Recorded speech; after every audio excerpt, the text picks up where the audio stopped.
दोस्तों, कई लोगों का मानना है डोडो बर्ड फिजिकली और मेंटली स्लो होने की वजह से इस दुनिया से एक्सटिंक्ट हो गए थे, लेकिन इनके एक्सटिंक्ट होने का राज तो एवोल्यूशन में छुपा हुआ है।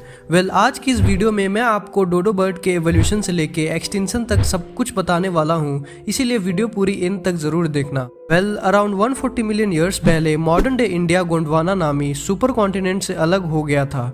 साथ ही साथ इंडिया ने रास्ते में अपना थोड़ा सा हिस्सा भी लूज कर दिया था, जिसे हम आज मेडागास्कर के नाम से जानते हैं। वैसे इंडिया तो बाद में एशिया से जाकर जुड़ गया था, जिसकी वजह से हमें आज मॉडर्न डे पाकिस्तान और इंडिया के नॉर्थ में बड़े बड़े माउंटेन्स देखने को मिलते हैं। इंडियन सब कॉन्टिनेंट के ट्रैवल करने के दौरान रास्ते में वोल्केनिक एक्टिविटी की वजह से कुछ आइलैंड्स फॉर्म हो गए थे, जिसमें से एक मॉरिशस आइलैंड भी था, जहां आने वाले जमाने में डोडो बर्ड की एंटायर पॉपुलेशन बढ़ने वाली थी। दोस्तों, मॉरिशियस आइलैंड शुरू में तो एक बड़ा सा रॉक था, लेकिन बाद में हवा, पानी और बहुत से इकोलॉजिकल प्रोसेसेस की वजह से ये आइलैंड एक बड़ा सा जंगल बन गया था, जहाँ कोई भी एनिमल पाया नहीं जाता था, क्योंकि इस आइलैंड के चारों तरफ पानी था। इसीलिए किसी भी एनिमल का तैर कर इतना लंबे पानी वाले रास्ते को क्रॉस करके इस आइलैंड में आना बिल्कुल ही इम्पॉसिबल था। लेकिन बर्ड्स जो जाने जाते हैं अपने उड़ने की एबिलिटी की वजह से, और तो और दुनिया में कोई भी ऐसा कोना नहीं है जहां बर्ड्स पाए नहीं जाते हैं। इसीलिए अराउंड 4 मिलियन ईयर्स पहले पिजियंस के एंशिएंट रिलेटिव्स ने इस आइलैंड को डिस्कवर कर लिया था। ये आइलैंड्स इन पिजियंस के लिए किसी जन्नत से कम नहीं था, क्योंकि यहाँ हरियाली और काफी तरह के फ्रूट्स पाए जाते थे, और सबसे अच्छी बात, यहाँ कोई भी शिकारी एनिमल्स नहीं पाया जाता था। इसीलिए इन पिजियंस ने इसी आइलैंड पे रहने का फैसला कर लिया।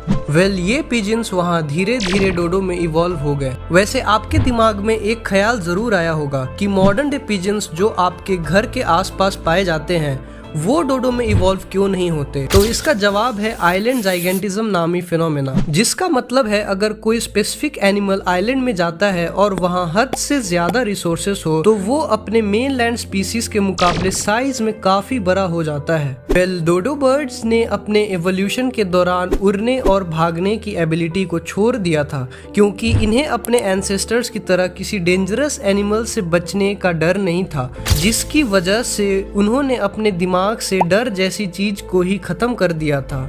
और इसका मतलब ये हुआ कि अगर डोडो बर्ड्स के सामने इस दुनिया का कोई भी डेंजरस एनिमल आता तो ये चुपचाप खड़े रहते।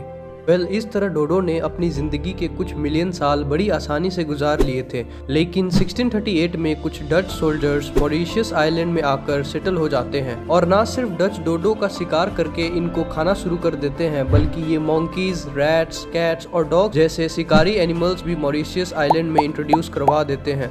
इन शिकारी एनिमल्स के लिए डोडो सिर्फ चलते फिरते खाने की तरह थे, क्योंकि कोई भी एनिमल अगर डोडो का शिकार करता तो ये डर न होने की वजह से उनसे भागते ही नहीं। साथ ही साथ रैट्स ने इनके अंडे भी तोड़कर खाना शुरू कर दिया था।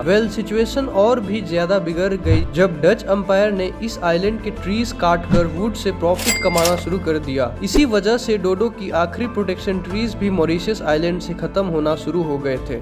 डोडो को आखिरी बार इस दुनिया में 1662 में देखा गया था, और अराउंड 1690 में इन्हें एक्सटिंक्ट डिक्लेयर कर दिया गया था। वैसे डोडो इस दुनिया के चंद उन बर्ड्स में से एक हैं जो अपने डिस्कवरी होने के कुछ सालों ही बाद एक्सटिंक्ट हो गए थे।